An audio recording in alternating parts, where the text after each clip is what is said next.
That's right. Welcome back, everybody, to the Notre Dame Quarterback Conundrum edition of the Always Irish Show. As always, thank you for being here. You can find the program on YouTube. Do hit subscribe if you haven't yet. I'd appreciate that. Give the video a thumbs up if you approve of the content upon its completion. I appreciate that as well. Twitter. Search bar, Always Irish, or at JKZND4. Emails, alwaysirishnd@gmail.com. Audio only, 312-900-8815. Here's the deal. The next live call-in show is going to take place once the staff is fully built out. Whenever we get that defensive coordinator situation, all that, then I want to have a call-in show, have your guys' opinions, what you like about the staff, what you're worried about, the upside, the downside, what you feel about it once it's built out. Stay tuned. We will do that as soon as the staff build out is complete. So, as for tonight, here we are. I'm sitting here in my 1924, the Four Horsemen Ride Again sweatshirt. I'm feeling it, okay? Here's the deal. Kelly's out. Marcus is in. Now what? Ask yourself, Mr. or Mrs. Notre Dame football fan, or just any football fan of any team at any level, what is the position more than any other in this sport that could turn you from really, really good into title contender? What is the most important position in this entire sport? We all know the position I'm referencing is the quarterback position. Had Mr. Bayou Bengal Brian gotten this position right at any point, had he gotten this right at any point, he probably would still be Notre Dame's head coach. And oh, by the way, there might actually be a trophy in the case that I actually care about. No, not the Camping World Bowl. A real trophy, okay? That, if you follow my show for any amount of time, you know that quarterback problem, that quarterback issue Kelly never solved, was among my top two complaints about the Brian Kelly era.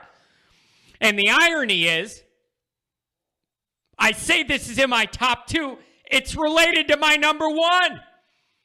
He didn't, wouldn't, or couldn't work hard enough in recruiting and demand that of his staff, even if he wasn't going to. He could have demanded it from all them. Couldn't, wouldn't, didn't work hard enough in recruiting. That applies directly to the trickle down of the quarterback situation that always seemed to be in a constant state of flux, with nobody either coming in as instant elite player right now and or developing into being truly elite down the road. Just never happened, and it's one of the reasons he never got over the hump here. Couldn't figure out the most important position in the sport. As a quarterback guru, just ask Pike and Colaros and Bass and Crappie. Never heard of him, and he made him decent. Never figured it out here. We've been through this. Good isn't good enough. Really good isn't good enough. It's not at Notre Dame. And we're going to get into that. Christ himself, Christ, Reese, Hendricks, Massa, Golson, Keel, Zaire, Kaiser, Wimbush, Book, Davis, Phil, Clark, Pine, Cone, Paulus, Buckner. Where's the elite? Where's the elite? I just ran down the names. It's about 17 or 18 guys. Not one of them's elite. Not including Buckner, because we don't know yet. That's 17 guys. Where's the elite? Either recruited as it and or developed into. Where is the elite out of this group? That's 11 going on 12 years. Oh, for 17 or 18 at Notre Dame. I'm not sitting here complaining that Northwestern couldn't land an elite quarterback. This is Notre Dame. There's a lot of history that goes along with being the quarterback at Notre Dame. Now, unfortunately, almost all of it goes to before I was alive. And if it's before I'm alive, it's definitely before these recruits were alive by double. But this isn't Northwestern. It's Notre Dame. Where's the elite? Where's the elite? That's a 0% elite hit rate in 11 or 12 years, depending on where you want to make the cutoff. Not great, Bob. Not great. You can't have a 0% quarterback hitting rate. And I'm not saying Ian Book was bad. I'm not saying that Kaiser didn't light it up with his big arm once in a while. I'm not saying these guys are all terrible or they're nothing. I'm not saying that at all. I love what Ian Book turned into. Really, really good. But nobody's putting him in elite. And elite's what I need. Elite's what I need. Really, really good, very good is good, but it isn't elite. Notre Dame has a quarterback problem. I don't care how good overall this new staff is at recruiting. Elite quarterback play is needed for Notre Dame to win a title. It just is. But John, I know what's coming. But John, Georgia just did it without one. Correct. Notice I said Notre Dame needs an elite quarterback or elite quarterback play to win a title. I didn't say everybody did. That's a big difference. If Notre Dame can recruit top 3 overall classes like Georgia for a few years in a row, sure, you have your leeway on needing an elite quarterback. But Notre Dame isn't in that position. They're not. So until they are, and Notre Dame's getting top 5 overall classes multiple years in a row, until you have that well-rounded elite talent everywhere else, you need that cherry on the top quarterback. You need that guy at Notre Dame. So it's here's the thing. Here's how I think of this. I'm waiting for Notre Dame to have the quarterback that you are winning because of, not with, because of. Those are two different things, winning with the guy and winning because of a guy. Also, when I'm saying this, that you need a guy you're winning because of, I don't mean you're beating Toledo because of this guy. That's not what I have in mind. I have in mind a guy that's beating Ohio State and Clemson and puts the team on his back, makes the plays that are needed to beat those teams. I am not impressed that you rose to the occasion to beat Toledo. No. I need Notre Dame's quarterback of the future to be a guy you're beating Clemson and Ohio State because of. I often ask myself, how can it be that no truly elite quarterback is interested in being the poster child for Notre Dame football? Has it lost its luster that much, being the Notre Dame quarterback? Is it the cold weather? I've heard that. John, you're asking for too much. Any of these pretty boy great quarterbacks, if they're out west, they want to stay in that California weather. And if they're from down south in the southeast, they don't want to come up to cold weather either. So it isn't going to work. I hear that all the time, that weather argument against these quarterbacks coming to South Bend. Let me ask this. What is the winter weather like in South Bend, Indiana, compared to Columbus, Ohio? See, people always want to make these excuses of why Notre Dame can't do it. Instead of finding solutions, it's excuses. John, it's the bad weather. You can't get a top quarterback. It's colder than hell in Ohio. And I don't see Ohio State struggling to get top-end quarterback talent. Do you? Every time I turn around, Ohio State's got another great young kid ready to replace the other great kid. So, no, it isn't the weather. If it was, Ohio State would have the same problems. But they don't for some reason, and you do. So I can't buy that excuse either. I can't. So I struggle with this. Why Notre Dame can't get this right and have an elite guy. And even, here's the other part that bothers me. This drives me crazy. We have had multiple quarterback recruits in the last handful of years that were allegedly five-star elite guys. Phil, what highly thought of, all this, Gunnar Keel, whoever, really highly rated, come into Notre Dame, have no chance of playing right away. And those are the highest rated quarterbacks Notre Dame's getting. Come in and they're not playing right away. But I see some other teams with some young top-end quarterbacks. They're playing as freshmen. They're out there as a sophomore. They're developing. By the time they're upperclassmen, they're ready to win big if they didn't already do it.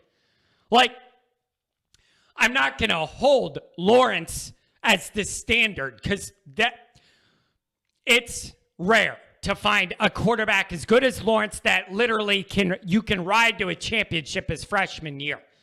I know that that's not the norm. I'm just saying, even when Notre Dame does get by the star ranking, highly rated quarterback, they come into Notre Dame and they're not playing right away like an elite guy would. So did they get overrated because they had Notre Dame interest and everybody wants to sell clicks to the Notre Dame recruiting base? Do we not develop them? Did we, even when we get a highly rated guy, they don't play right away. So how highly rated are they? It's a problem. It's a problem. So I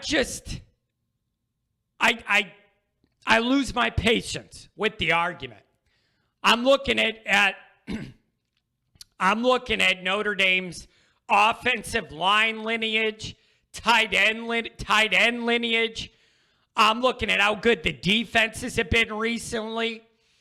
I'm looking at the historical significance of being Notre Dame's starting quarterback, the cachet that carries or used to carry. I'm asking all these questions of why these kids aren't interested in Notre Dame.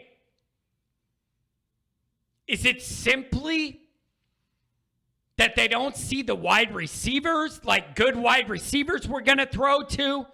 Or down south, it's an easier, clearer path to the NFL, and that's more appealing? I don't know what it is. Notre Dame's got same weather pretty much as Ohio. What they don't have is a stable of wide receivers that are all almost five-star guys. Any quarterback knows you're going to have them to throw to. Is that what this all comes down to? Is that it? Sure, every once in a while you have a Mike Floyd or a Claypool, but they're not consistent.